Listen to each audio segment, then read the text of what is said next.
Music plays a significant part in day-to-day society, with culture and politics being shaped by music's influencing power.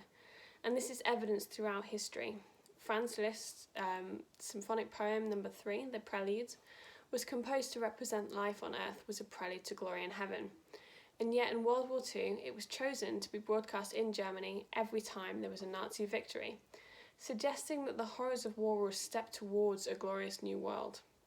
This manipulation of purpose demonstrating the way in which music's power can be bent towards different immoral or distasteful purposes, even in the most extreme of circumstances. Now, if we acknowledge that music is more than simply entertainment and can have moral or therapeutic dimensions, the relationship between marketing and music appears more significant, and my dissertation has the ability to change the way people think about music and its use in marketing. The way in which humans respond to and are influenced by music is a result of two primary factors, and that is either environmental or biological.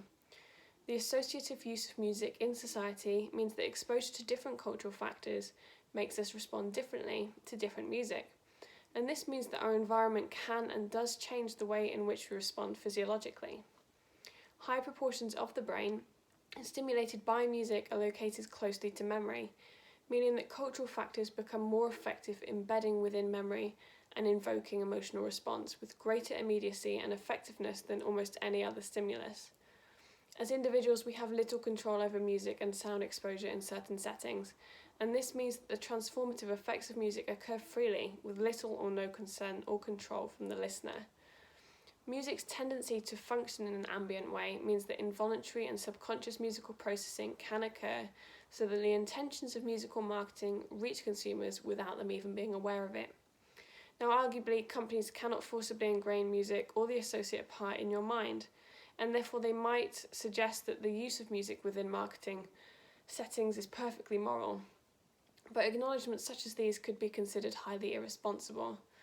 They suggest that the probability of consequence and social consensus are irrelevant, meaning that corporations have the right to the possibility of changing the way an individual thinks without their opinion.